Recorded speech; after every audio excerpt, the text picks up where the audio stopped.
How do two people who've never directed a film before in their lives direct a film?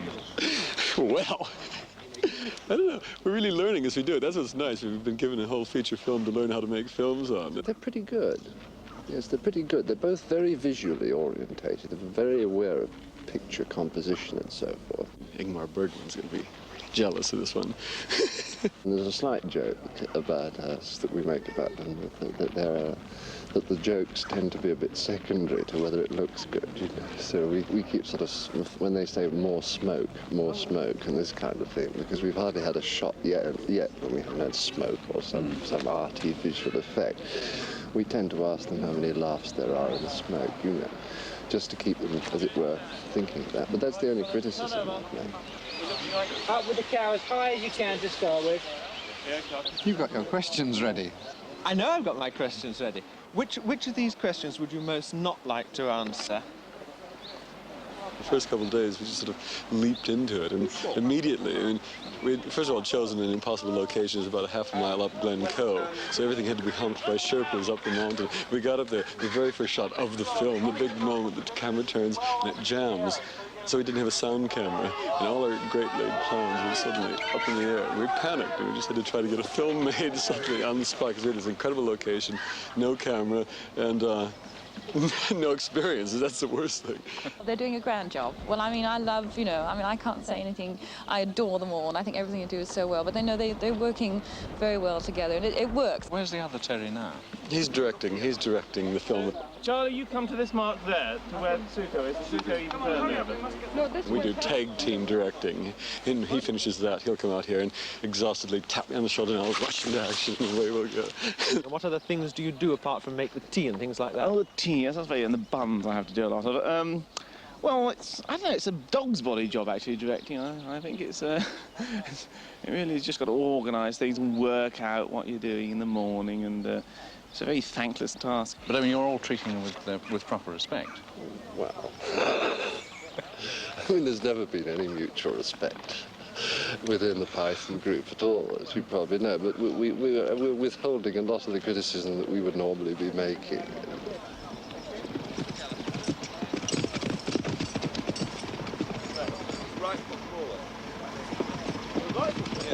Yeah, right. It's just funny over here.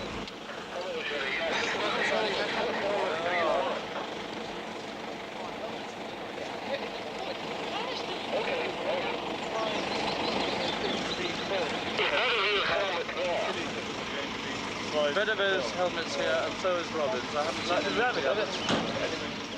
Hi. Turn around, we watch him being look out for him. Okay. No, I'm big serious, actually. Is my right there? No, I like to, some stage, not now. Everybody together. Can you give me a brief synopsis of the film? Is that possible in the space of half an hour or so? Well, I don't think it is, really. I don't think it is. Well, try in then 30 seconds. Right. It's about a search for the Holy Grail, you see, which is a large sort of creature, a bit like a dodo, with a big beak.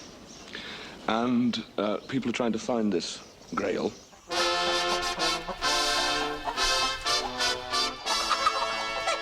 Do they? No. No. Isn't that rather a letdown? Don't you feel It's the a big audience... letdown. The whole film is a great anticlimax. I see, and that starts fairly soon after the credit titles, does it? It does, yes. Starts in immediately. In immediately, after the census certificate. In comes the anticlimax.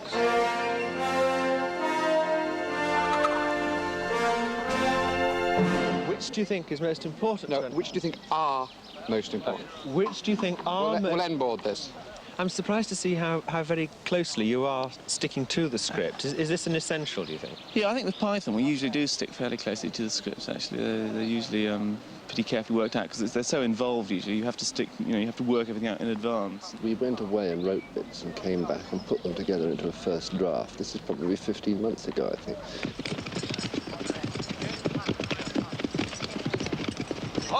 Not more than 10 or 15% still remains. And then we sort of went on playing with it and got it into one shape. And In that shape, half of it was medieval and half of it was modern.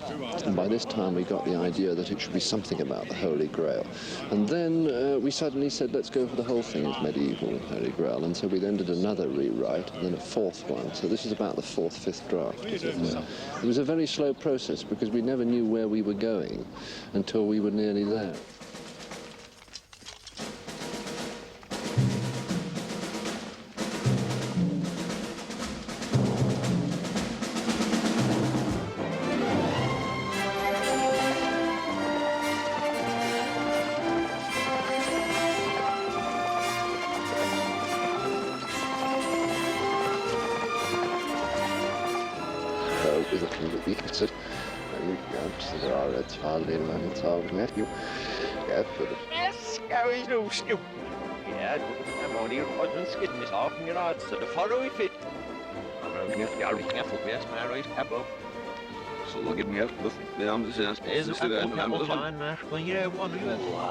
It's very scripted. Very scripted. As ever, yes, it's very scripted. And then we get together and just about 10 minutes before a take, the script is slightly rewritten. About 5 minutes before the take, it's fairly radically rewritten. So, in fact, at the very last minute, there's usually some little extra bits creep in.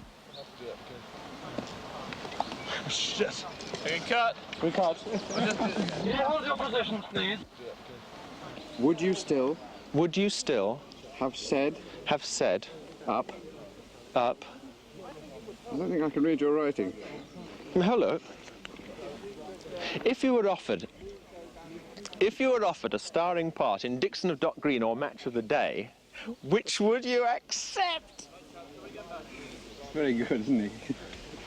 Much better than me. How much rivalry is there between you and the other knights? I mean, they must be pretty jealous of you all the while lording it over them.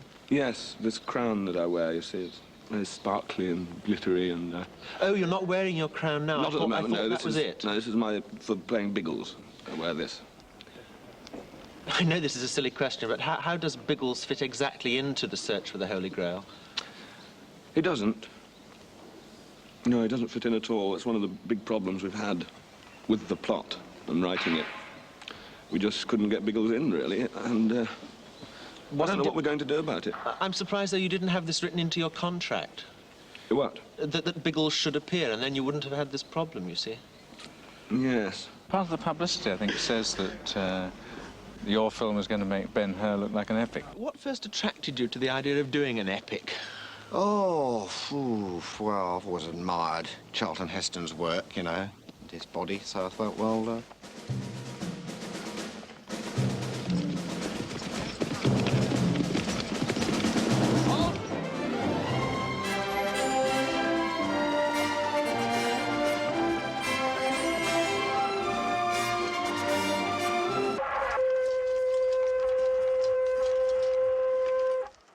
I'm interested in the way this film has been backed financially, because you haven't got the usual sort of backers. You've got the Pink Floyd and a lot of rock money, yeah, because that's, I mean, I think that's a hardcore Python fans. You know, we've got Pink Floyd, Led Zeppelin, we've got a lot of record companies, Ireland, Chrysalis, Charisma, and Michael White, the theatre producer.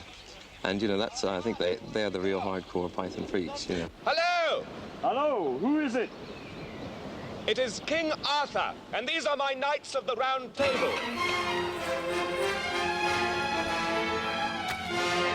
You're involved musically. What are you exactly contributing to the film?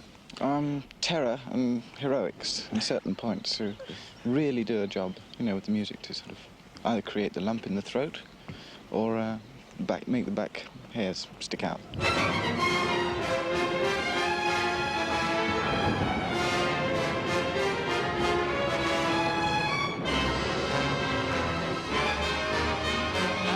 Castles did you look at before you decided on Dune?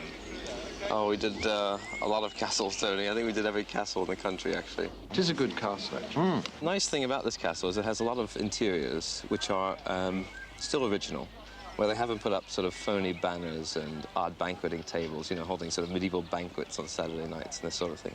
So it was perfect from our point of view. They were very authentic looking, and it was ideal. Who do you think you are, Errol Flynn?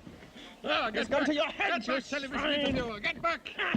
Go and tell your master that we have been charged by God with a sacred quest.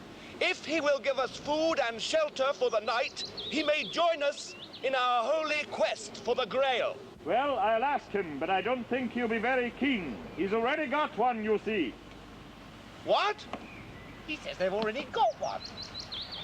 Are you sure he's got one? Oh, yes, it's very nice. Well, What's it like being a film star? I'm not.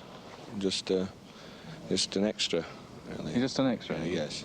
Oh. It's the crown and this that probably Yeah, I was looking makes for you Graham Thing. Ah, yes, he's around somewhere. Is he? Yes, here he is.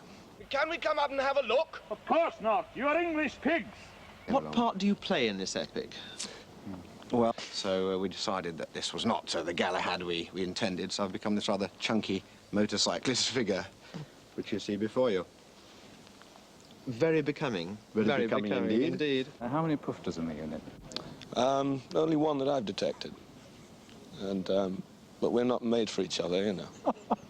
I've played all sorts of things with Monty, from sort of young girls to old ladies, from men to nuns to what have you. And they came to me with a script and they said, "Oh, Carol, this one is going to be a bit difficult. This you might have to work at a bit." And I said, "Well, what is it?" I said, "Oh, Carol, I don't know if you're going to be able to carry this off." I said, "What? What is it?" They said, "A 19-year-old virgin, Carol." So I'm trying my best.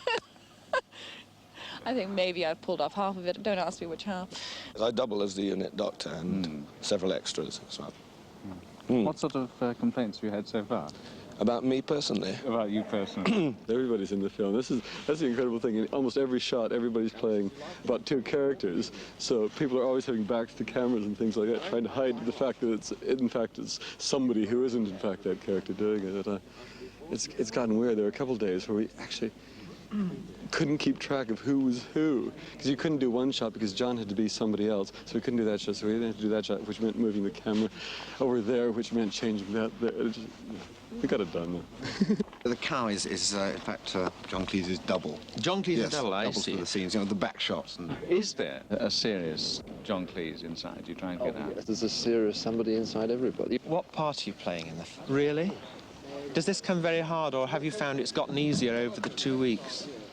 It's difficult. Difficult? Yes. And have they forced you into this, or is this something that... They asked me to do dirty things. They ask you to do dirty things? Like what? I mean, can you tell me some of the things they want you to do?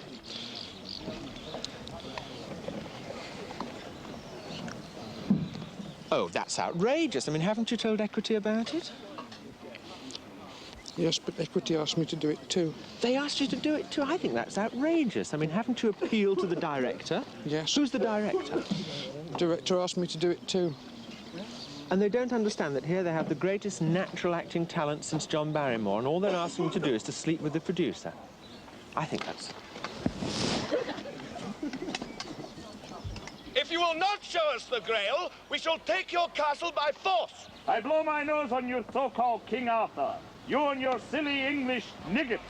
Strange person. Now look here, my good man. I don't want to talk to you no more, you empty-headed animal, foot trough wiper. I fought in your general direction. Your mother was a hamster and your father smelled of elderberries. Is there someone else up there we can talk to? No. Now go away or I shall taunt you a second time. Now this is your last chance. I've been more than reasonable.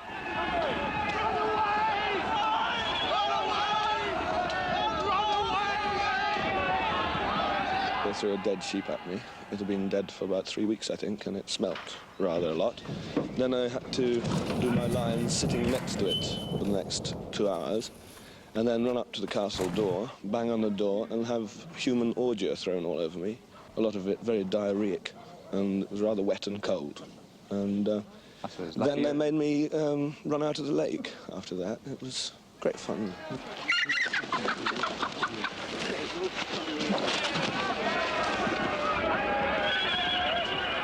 Nobby, when we're shooting, it'd be nice if you used the rubber hammer, okay? I need hardly ask, as far as the contracts are concerned, if there's a sanity clause. No, there isn't. no sanitary clause either. You don't believe no in sanitary clause. You don't believe in sanity clause? Sanitary? Sanity clause. Oh, sanity. I was saying it was a filthy film. No, I don't believe in that at all. Nor sanitization. Right. Speed that he can take. The car needs to go much higher to clear the frame.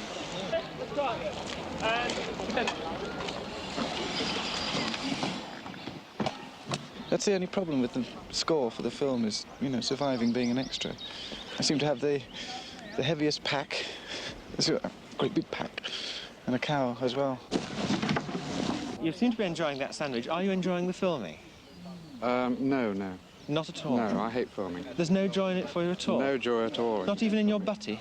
I like butties, yes. But not filming? But not filming. What do you find is the most difficult part of sustaining the effort? Oh, sort of getting up, really. In the morning? Yes, and putting the clothes on. John, apart from being interviewed by Film Night, what are the real horrors of filmmaking on location? Apart from the interviews, well, there's the sheer discomfort, the sheer... Am I too physical... heavy? No, that's fine. Okay. No, move up a little bit. That's better. That's better. How do you prevent boredom from creeping in? Whoa, I don't really. Boredom creeps in daily. We sit in our renter van, you know, and think what we could be doing if we weren't making films.